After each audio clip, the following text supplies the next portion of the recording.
Hello, everybody. Welcome to part 2 of our interview with the tall white alien. We got 2 of them in the room. So we're going to proceed with asking questions. My next question, do you have bases here? Like in the ocean, in Antarctica, anything like that? So there are no bases, no alien bases here. Not of their kind. Oh, okay. So maybe another type of alien, but not you. What amazing technologies, maybe you can name like 1 or 2, do you have that we don't?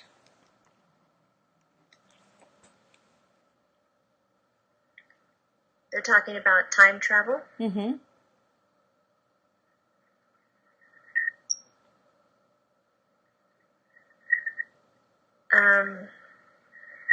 Erik, what does that mean? Interdimensional travel? Okay. Yeah, Erik, you could help her. Maybe you speak alien. Throw me a bone, Erik. Oh, God, no. I know what he's just... Yeah, I know. He goes... It's hard enough. Actually, it's not hard. Like I mentioned before, you feel hypnotized. I'm surprised he's not making a joke out of that, too. That it feels hard. Oh, God. Everything feels good. You feel really good. You feel really, really calm. Yeah. But I don't feel like I have enough energy to make a joke or to banter back with Erik. I just feel very... Chill. Very chill. Okay. He can't ruffle your feathers. Well, you ought to have aliens in the room they could be your bodyguards against Erik. Okay, well, let's go on. Now, why do you abduct us, and what's the mechanism of that? Or do you? So is it the short grays or some other race that does that? Do you think it would be safe, I'm speaking to the aliens, do you think it'd be safe for us to interview a short gray? I think I said tall gray, but a short gray? It depends on what race of them. Okay. Within the tall grays, they have different species. Okay. And within the small grays, they have different species. Okay, tall whites have different species, and short grays have different species. Tall grays. Tall grays? I thought it was short grays. So there's tall grays and short grays. And the tall grays are ones that we want to talk about, talk to. The short grays we want to talk to. Okay. All right. So you didn't abduct us. Now, are you working with the government? Yes. And what's going on with that? What's the nature of your alliance? Elisa, when you say government, they show me United Nations. Okay. So a global government. Global government. Okay. And what's the nature of your work with them? Peace talks. Oh, how nice. Are you sharing technologies and so on with them?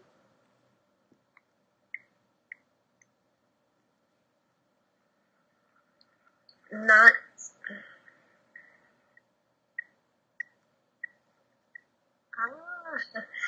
technologies of war, only technologies that cannot be used or abused. Oh, good. They don't have a lot of trust in us right now because we're still at conflict. There's only like a few thousand people on Earth that they have complete open communication with. They know that these people do not have any conflict within them. So the information that's shared with them is going to be used for the benefit of the whole Earth. They're interested in keeping the Earth protected and keeping it whole. That's so nice. Well, what are you trying to tell our government, and what advice are you giving them? For example, just maybe one piece of advice to help us to experience peace.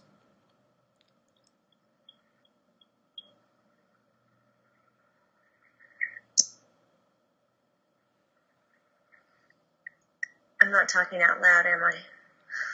Yes, hello. I'm part of this conversation too. So,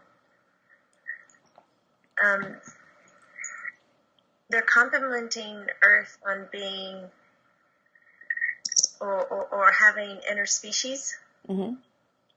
So what they're helping us with now is learning how to communicate and respect all living species. Mm-hmm. These would be animals of any kind, air, land, and water. Mm-hmm. This would also relate directly to our living plant life. Mm-hmm. Not only is this to help us survive on Earth as a whole, but it's giving us the ability to comprehend that there are different life forces out in the universes and galaxies, so that when we come across them, we don't feel like they have to mimic a human shape or human perspective to seem intelligent. Mm-hmm. This is important to us as Earth in what we would call future tense. Okay. Has a great purpose in peacekeeping, which is part of their overall goal and interest for us. So basically what you're saying is that they think we're doing well as far as engaging more interracially? Is that what you're saying? But we need to learn how to see, everything with a life force as equal, not lesser than us. Every species has a way of communicating. So it's our job to learn what that is so that we can use it at a future date for interdimensional beings. Yeah, and you're saying it would also help if we don't see plants as less intelligent, for example. Okay. All right. What about the church? Are you working with the powerful church elite at all? Okay. Now, how much and what does the government know? Why is the government keeping this all a secret?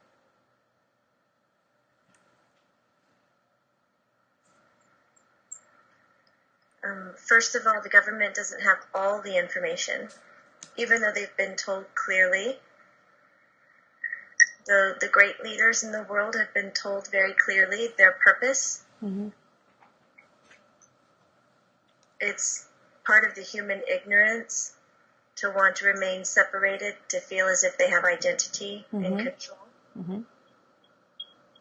But the tall white race, as we're identifying them, they don't have any need from us. They're really coming through as teachers, as Erik just said. Okay. Well, what about the contracts? Tell me about those and when they'll end and why they're in place. The contracts of protection to protect us.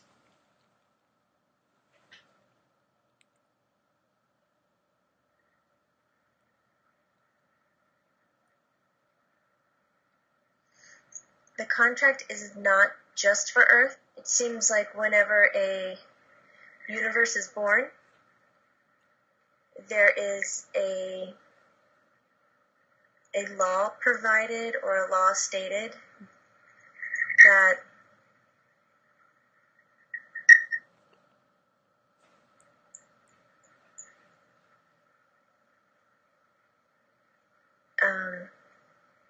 Erik, help. That the universe is protected so that the life force that's growing on it can evolve at its own pace, and until that life force reaches out to ask questions, they will not interfere. So they have come several times but realized that the entire Earth was not ready for them to be present. And that's why they've only come into certain cultures and certain times to help enhance. Mm-hmm. So they really are not interested in interfering with our human growth. Well, is that contract to protect? They say the contract is going to end though, soon, possibly. Yes. And so what will happen? Will we be in danger from other alien species? No, you'll have the ability to communicate with them. All right, so it's not all about, okay, we're not going to protect you anymore. Here come the bad guys. They're gonna abduct all of you guys. It's nothing like that? Correct. Okay, well, that's good.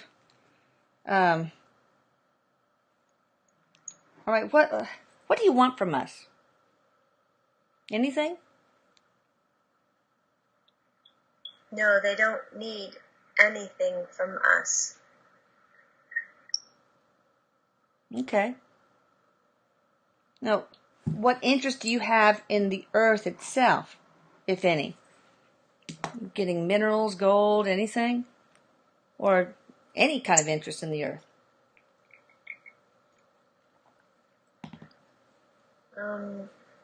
These minerals are useful, but they're not needed for their race. Mm-hmm.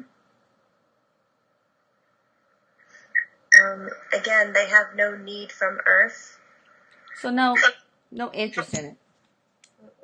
Their only benefit is that when we reach our future as we see it, Mm-hmm.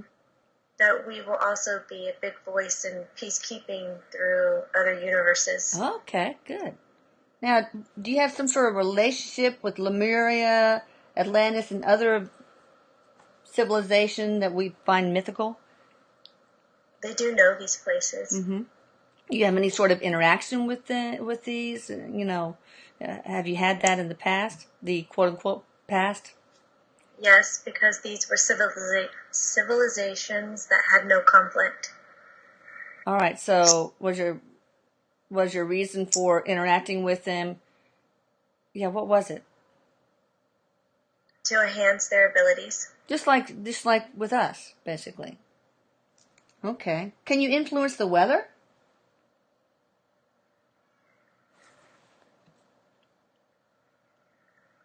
Yes. Okay. Ooh, interesting. Have you done that before with us?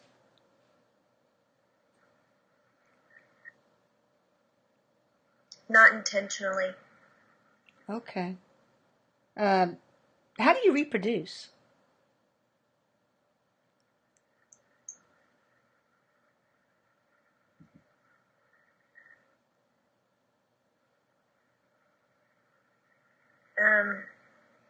The image in my head is like a plant. Mm-hmm. When a plant reaches a certain maturity, it fruits. Mm-hmm. So it's as if when they reach a certain maturity, they...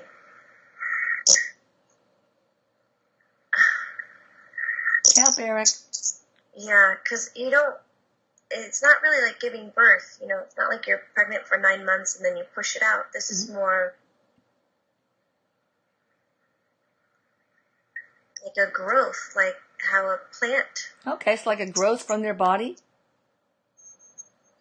Sounds horrible. Doesn't look horrible in my head, though. Okay, so that's it. That's interesting. Wow. Doesn't sound like much fun, but... It's a really beautiful part of life that everyone goes through. Mm-hmm. There's the distinctive male or female. Everyone has the chance to procreate. Okay.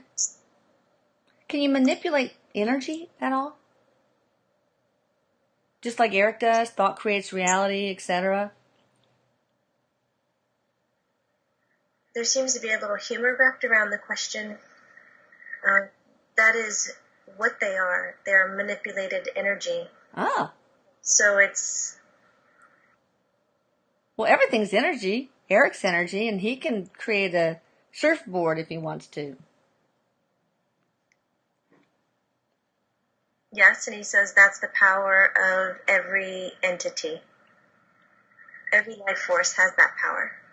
All right. All right, well, we'll close there and see you in part 3. Hope you can hang out with us. Be sure you go to Jamie's site with loveandlight.com. She's got a lot of events and interesting things on her website, so explore it. And don't forget to check out Channeling Erik, and that is ericwithak.com. See you guys later. Bye. Bye.